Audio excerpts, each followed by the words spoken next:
everyone, welcome back. So the review of the book number 1 and book number 2 is already over.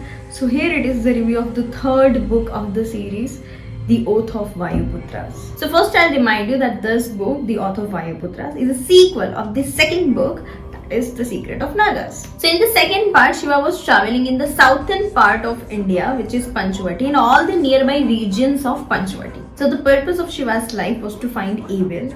Now when Shiva reaches to Panchvati, he got to know about the evil, that what actual evil is, who is the true enemy of Shiva. Then Shiva prepares himself for a war against his true enemy, the true evil. What is that true evil? For that you have to read this book. In this war a lot of people died, but Shiva cannot stop, and at any cost Shiva cannot afford to fail.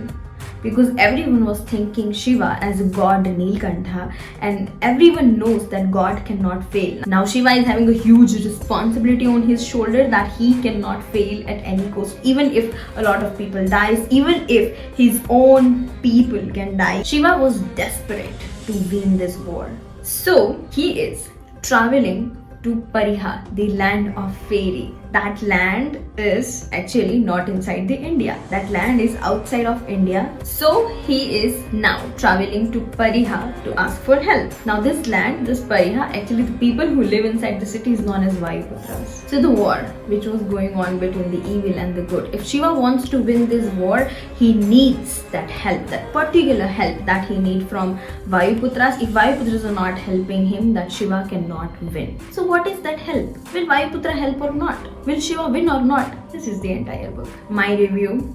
Definitely! After reading 600 pages of first 2 part, now another 600 pages of this part, how can I leave the journey halfway? How can even you leave this journey halfway? You have to read it. This is worth reading. Definitely worth reading. You can see that. You can see that energy in me. Go and read. From the first part to the third part, go and read. Now, we all know how Indian looks. Indian looks British as our skin tone. Like Indians are blessed with almost each and every kind of skin tone, but we never look like foreigners. Now when Shiva is traveling to Pariha, that is a foreign country. So you will see that description of foreigners, that they don't look like Indians. They look totally different. We can say that Amish has used his wild and huge imagination to write this book. It was impossible for someone to think too much.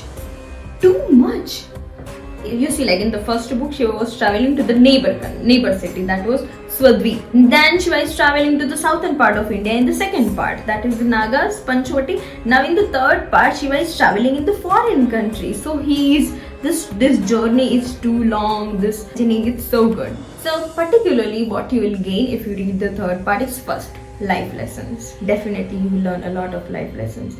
Lessons like where and when and how you should use your emotions, like anger or love or intelligence or anything. Second, OMG, this is one of my favorite, philosophy.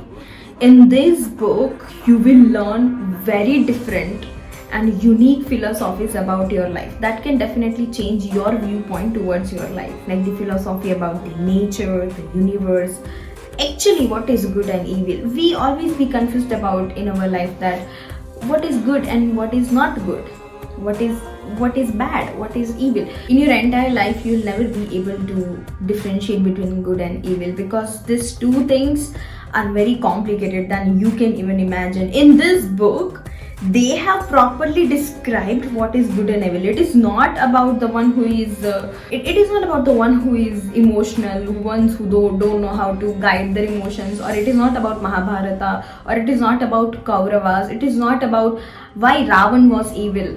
It's not that evil. It's true evil which is inside every one of us. How we can define evil? What is evil? If there is good, then why there is evil? Why God just didn't create entire land of full of happiness and flowers and good things? Why there is evil if there is evil? You know, a lot of people question on God's existence, that If God is there, why did he create sin? Why did he create evil? Why did he create something negative? If God thinks that we are his or her kids, why do he make us go through such a things which we don't deserve? This all answers, this all philosophies of your life and universe and balance in nature. I mean, why I started doing all the philosophies. I'm not doing it. Next, this is very common thing. The ancient India's war strategies. That a lot of nice small big strategies you'll see inside this book which they have used for the war. Oh my god, their presence of mind, the way they make the strategies, oh my god, they are so smart. I don't know, but you should definitely read this book. Definitely read this. So everyone, read this book and then come back and tell me in the comment section if you like this book or not. Or if you liked, then which part was your favorite? I'll see you. Bye bye.